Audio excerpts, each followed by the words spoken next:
coming. So I've been told. Announcing the train's my job. Hey, I hope Charlie didn't forget to make a stop at the creek to pick up Henry and Elsie. Look, would you put these in the back bedroom for her? I thought you was putting Elsie upstairs in number 3. Well, I don't think climbing stairs in her condition is a good idea. And would you bring in one of the rockers from the porch and put it in her room? I don't know what all this fuss is about. Women's been having babies for years. It has kind of worked out that way, hasn't it? And bring a footstool from my room and put it in hers, huh? Footstool? Today's women are mollycoddled too much. My grandmother had 10 of them as easy as falling off a log. As a matter of fact, I think she did with one of them. A woman needs fussing over at a time like this. Train's in. When are you going to learn to keep your big mouth shut?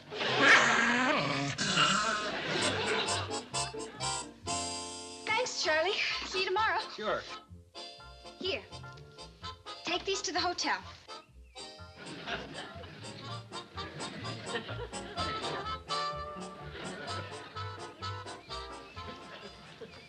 Hi, honey. Did you pick up Elsie? Yeah. See you later, Mom. Uh-huh.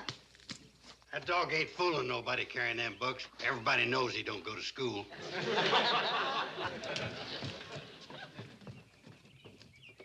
These are Elsie's. Easy does it, Elsie. All right, Henry. Hello, Mrs. Bradley. Oh, Elsie, hello. You look in the pink of condition. Do you really think so, Mrs. Bradley? I thought she was looking a bit peaked. Gee, Elsie, I just don't feel right about leaving you at a time like this. Now, Henry, don't worry about that. We'll take good care of her. Well, I know, but what if... What if isn't due for 2 weeks, and you're only going to be gone 3 days? Yeah, I reckon I am acting a bit foolish. Take it from me, Henry. They ain't nothing to having a baby. How do you know? You ever had one? Not personally, but Kate's had 3.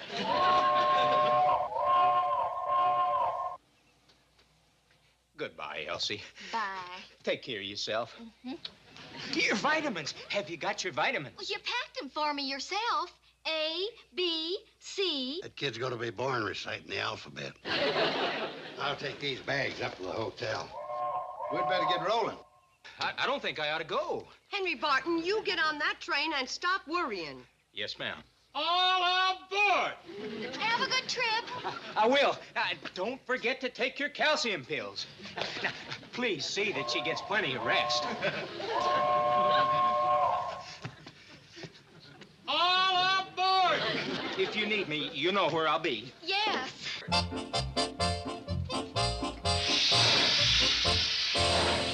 Henry's so flustered over being a father, he don't know what he's doing. But you do. Huh? Well, don't you usually ride along with Charlie on the cannonball? Holy smoke! Hey, Charlie, wait for me!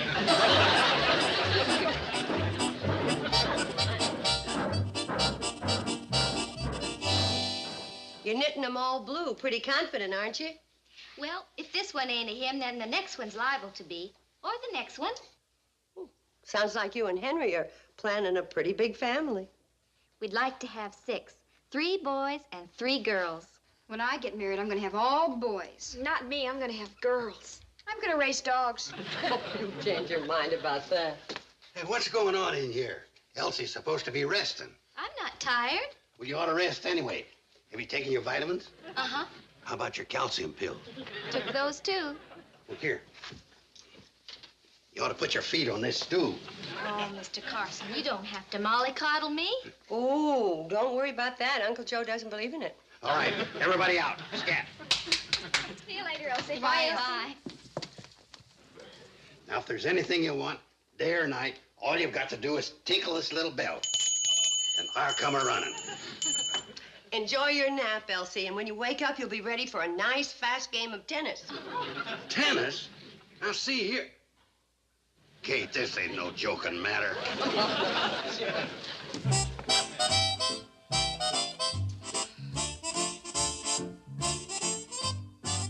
The whole thing's a matter of organizing for the emergency. What emergency? The one that could happen in the lower bedroom at the tinkle of a bell. She isn't going to be an emergency for another 2 weeks, according to Doc Stewart. It won't be the first time the stork didn't go by his calculations. I remember when Bobby Joe... Did you hear a bell? No. You sure? I'm positive. Now, simmer down, Uncle Joe. Nothing's gonna happen. Yeah, but if it does, how are we gonna get the doc out here? Well, Floyd and Charlie have promised to stop by every run, just like they did with Billy Joe, Bobby Joe, and Betty Joe. Yeah? Though you might say they were a mite unusual being born in the daytime. What do you mean? Well, statistics say that more babies are born between the hours of midnight and 4 a.m. than any other time. Kate, we ain't equipped to have a baby during them hours. We don't have a phone, and the cannonball don't make runs at that time of night. Oh, Uncle Joe, calm down. Nothing's going to happen. Well, Kate, I ain't a man to take my responsibilities lightly. We got to think of some way to get the doc out here when we need him. Well, you got any ideas? Not at the moment, but I'll think of something. I'm sure you will.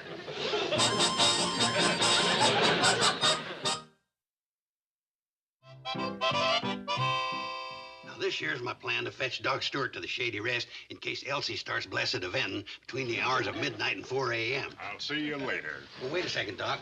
You don't know what you're supposed to do yet. What do you think I studied in college? Mechanical engineering? Well, he ain't important anyway. All he's got to do is deliver the baby. Sam, give me a can of that coffee. Oh, sure. I'll just put it on Kate's bill. I don't want to buy it. I just want to borrow it to demonstrate. Now, this here can represents the Shady Rest. Give me a can of them kidney beans. Now, this is Ben Miller's farm. I don't raise kidney beans. Shut up, man. I want something to represent Fred Ziffel's pig farm. How about a box of bubble bath? This is your place, Newt. Yeah. Now, I want you all to pay close attention so you'll know what you're supposed to do, when, and if. When and if what? Floyd, You've been talking so much, I forgot why we're here. Deliver Elsie's baby. I thought the doc was gonna do that. he will if we ever get him there. Now, it's 1 o'clock in the morning. Elsie wakes up and realizes that the time is near and rings the little bell I gave her. I wake up instantly, put on my boots, go out in the hall. Ain't you gonna put on your pants? I put them on. All you mentioned was your boots. You fellas ain't gonna listen. Sorry, Joe. Now, where was I? Out in the hall in your boots. Oh, yeah. Now, I slowly walk down the stairs so as not to panic the rest of the household. Cross the lobby, take my gun from behind the desk, and proceed to Elsie's room where she's still ringing the little bell. I knock on the door and enter. And shoot her. If you fellas ain't gonna take this serious. No, we're real serious, Joe. Now, what do you do next? Well, after reassuring her that she ain't got nothing to worry about, I walk outside and fire my shotgun twice. Upon hearing my signal, Ben Miller gets up, gets his shotgun, goes out and takes 2 shots, which wakes up Fred Ziffel at his pig farm. Well, Fred's a pretty sound sleeper. Suppose he don't hear the shots. Well, if the shots don't wake me, my wife will, complaining about that fool Ben Miller shooting off his gun in the middle of the night. Now fires his shotgun, which wakes up Newt, who fires his, and rouses Sam here, who rouses out Floyd and Charlie. Floyd runs to the cannonball and starts firing her up. Charlie goes to get Doc Stewart. By that time, Floyd's got up steam. They pile Doc on board and take off for the Shady Rest. And wakes up Newt Kiley, who fires his gun, waking Sam, who rouses out Floyd and Charlie. Then, while Floyd is firing up the cannonball, Charlie fetches Doc Stewart and they highball it over here. Now, is that the correct firing order?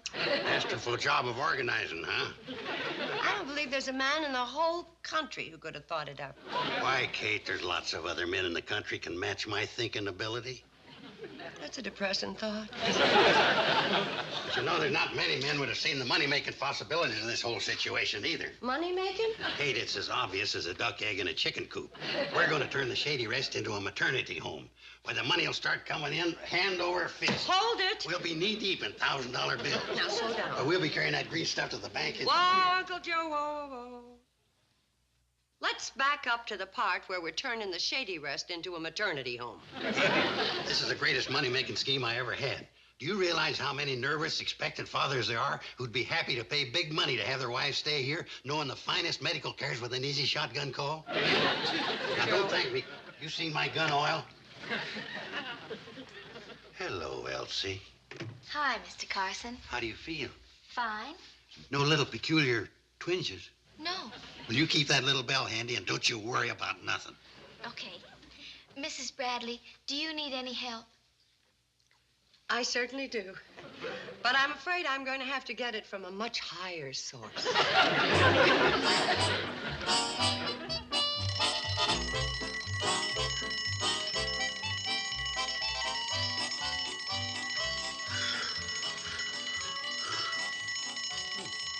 I do believe Elsie's tinkling her little bell. Goodbye, baby.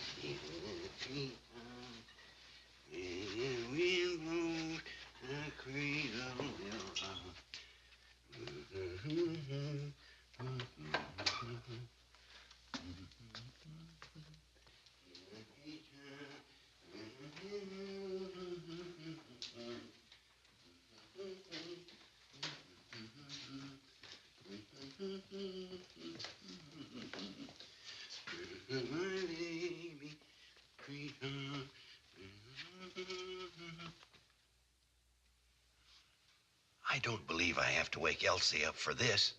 She needs her sleep for the real thing.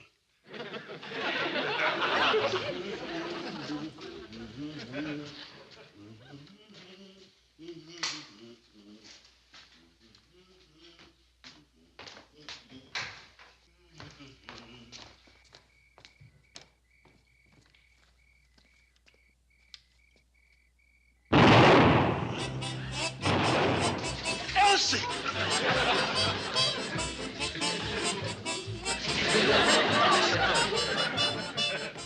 Uncle Joe, what's going on? Hey, Kate, you better wake up the girls and tell them to take up their battle stations. Battles? Oh, my goodness! Wonder what's taking Ben so long.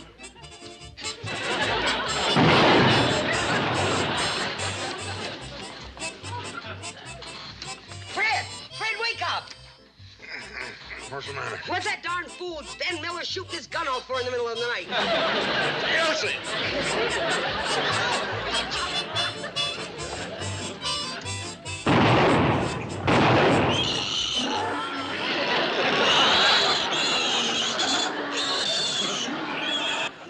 Doggone it! I blowed the gate off the pig pen, and the hogs are running wild.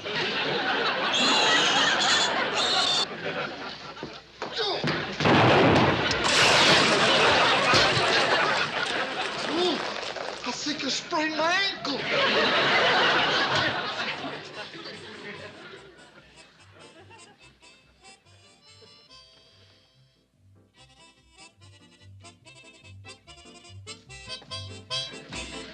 Floyd!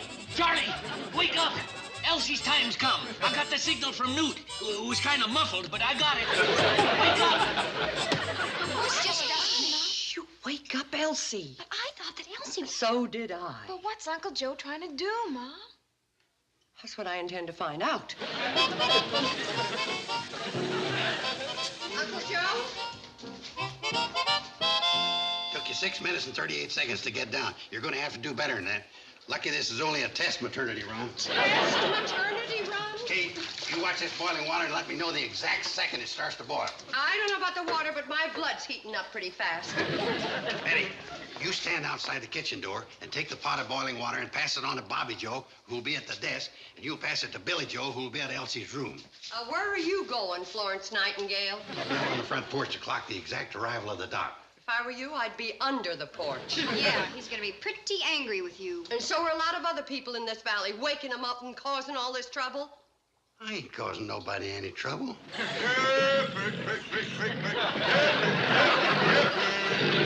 Oh, Fred! One of them just run through here. We got plenty of time. How's the pressure, Floyd? 120 pounds. Ain't much, but it'll get us rolling. They should be rolling about now. Are the girls at their stations? No. I sent him to bed. I don't want him to hear the kind of language Doc's going to use when he gets here.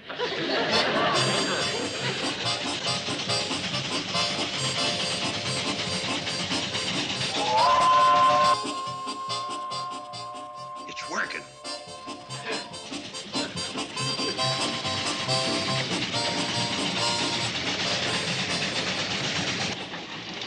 When do we get to Dead Man's Curve? What? I said, when do we come to Dead Man's Curve?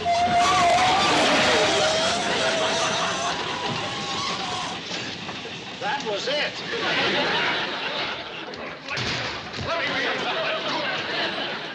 43 minutes. You could have made it almost as fast walking. Where's Elsie? Where anybody in their right mind would be this time of night? In a room, sound asleep. Do you mean that Elsie ain't really gonna... Then what are we doing here? Explain it to them, Uncle Joe.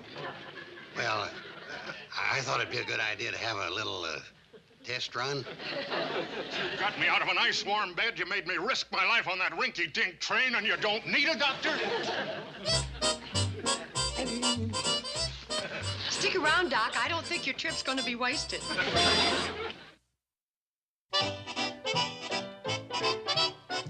Wait a minute, Ben. You can't go to the county seat right now. There's no one else lives close enough to the Shady Rest to hear my signal. Grandpappy's there. He knows what he's supposed to do. You sure? Well, ask him. Grandpappy, you know what you're supposed to do when I fire 2 shots? Hey?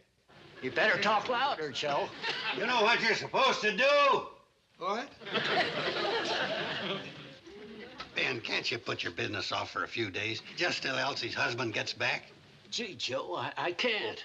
I can see as good as anybody. Hey, how about lighting a beacon fire? Oh, that wouldn't wake him up. Oh, he don't sleep much.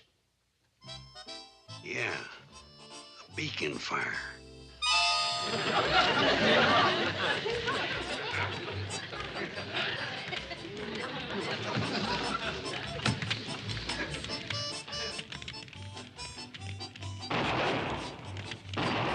Yeah, Grandpappy's right on the job.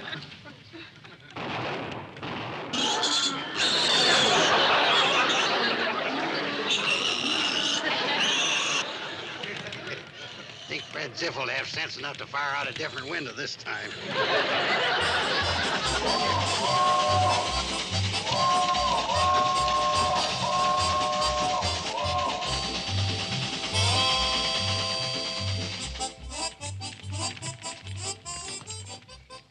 We shaved 8 minutes off the last run. Joe, if this is another false alarm... Oh, it ain't a false alarm.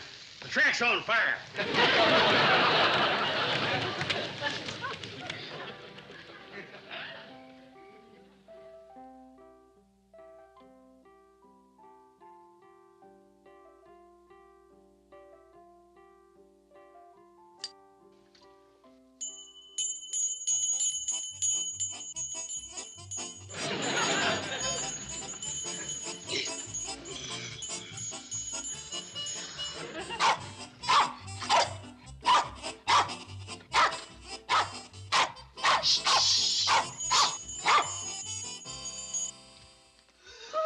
What's the matter?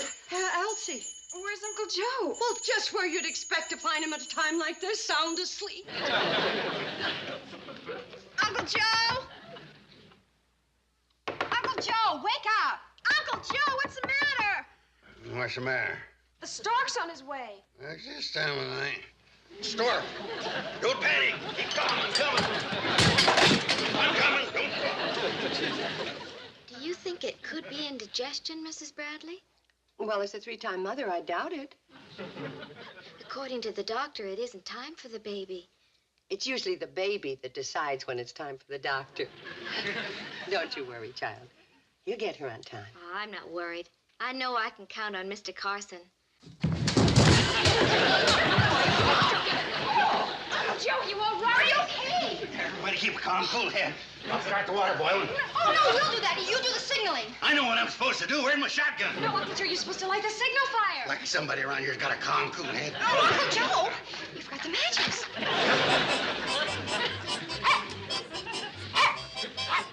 Instead of standing there barking, do something. Go get the doc.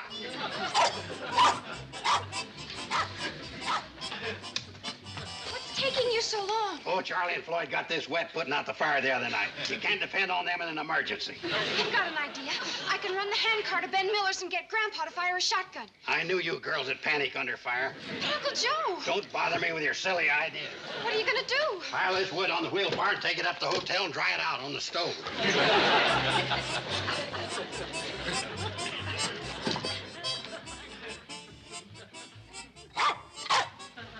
the rock, the doc. The stupid dog goes all to pieces in a time of crisis.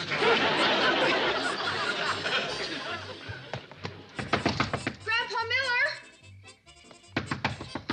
Grandpa Miller!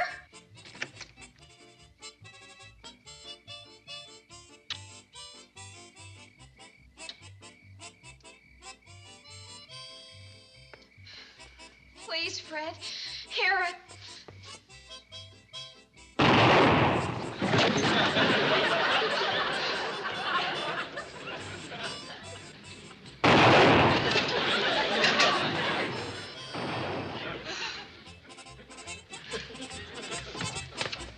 Betty Joe, what are you doing here?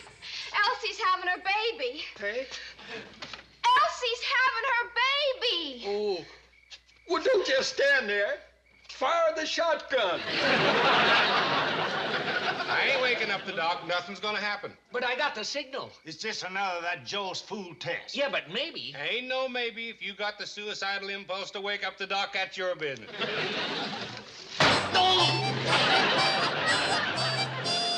Any sign of the train? No. And after all the practice I gave him.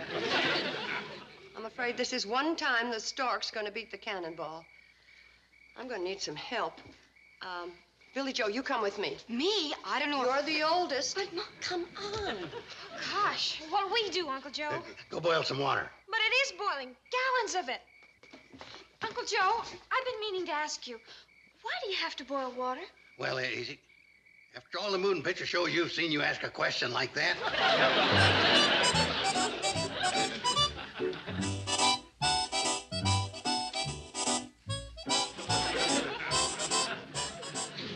Uncle Joe, you've been pacing up and down for an hour. Why don't you sit down? At a time like this, somebody's got to do the pacing, or the baby won't be official. The cannonball's coming. Darn fools blowing that whistle. Now they woke up the baby. Baby. It's a boy. Oh, isn't he beautiful now? Darling baby. Isn't he, Uncle Joe? Uncle Joe! Same thing happened with every one of you girls. I told you this wasn't a test run. How's that, sir? Just wonderful, Doc. Just wonderful. Oh, Billy Joe, I'm so proud of you. You did just fine. Billy Joe! Like I said, I'm gonna race dogs.